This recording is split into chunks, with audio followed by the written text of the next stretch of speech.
তো হ্যালো বন্ধুরা, যারা রেশন কার্ডের কেওয়াইসি করনি তারা করে নেবে। স্টেটাস দেখে নাও কীভাবে করবে, সেটা আমি দেখিয়ে দিচ্ছি ভালোভাবে। প্রথম তোমরা করম বাজার হোক, যে কোনো বাজারে চলে যাবে, ঠিক আছে? যে কোনো বাজারে চলে যাবে, তারপরে তোমরা উপরে সার্চ করবে রেশন কার্ড। রেশন কার্ড চলে এসছে দেখতে পাচ্ছ বন্ধুরা। তো এই রেশন কার্ড চলে এসছে দেখতে পাচ্ছ। রেশন কার্ডে যাবে,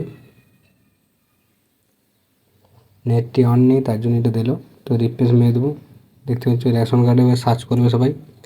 তো উপরে জনটা গভর্নমেন্ট সাইডে আছে, সাইডে যাবে সবাই। সাইডে গেলে সাইডে ক্লিক করলাম, তো এটা খুলে গেল দেখতে পাচ্ছ। প্রধানমন্ত্রী সব কিছু নিয়ে দিয়ে সবার নিয়ে দিয়ে চলে যাবে। সবার নিয়ে দিয়ে এসে পরে উপরে লেখা হবে স্পেশাল সার্ভিস। এই স্পেশাল সার্ভিস লেখাটা আছে, তার নিচে চলে যাবে। নিচে চলে verify ration card, verify ration card এটা লেখাটা থাকবে, ঠিক আছে? তো এটা টাচ করবে।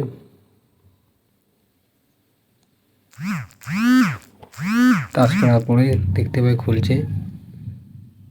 তো খুলে গেছে দেখতে পাচ্ছ বন্ধুরা। তো এই জায়গার মধ্যে রেশন কার্ডে তোমার নাম্বারটা দেবে, আর এই কোডটা এর নিচে লিখে দেবে। এর নিচে এই কোডটা লিখে দেবে আর রেশন কার্ডের ওইখানটা লিখবে, ঠিক আছে? তারপর চেক করে নেবে, সার্চিং করে এই সার্চিংটা টিপবে, সার্চিং করে চেক করে নেবে। তারপরে নিচে দেখা যাবে যে তোমাদের কেওয়াইসি কমপ্লিট আছে কি না, ইয়েস লেখা থাকবে, ঠিক আছে? আজকের এই পর্যন্ত ভিডিওটা ছিল। তো ভিডিও আগে কি পাচ্ছ না তাহলে আমাকে কমেন্ট করে জানাও, আমি সেই ভিডিওটা নিয়ে চলে আসবো। কী করে কেওয়াইসি করবে সেটা আমি ভিডিওটি নিয়ে চলে আসবো, তোমরা কমেন্ট করে জানাও। কেউ যদি কারো যদি না হয় কী করে করবে সব কিছু আমি ভিডিও নিয়ে আসবো, তোমরা কমেন্ট করে জানাও।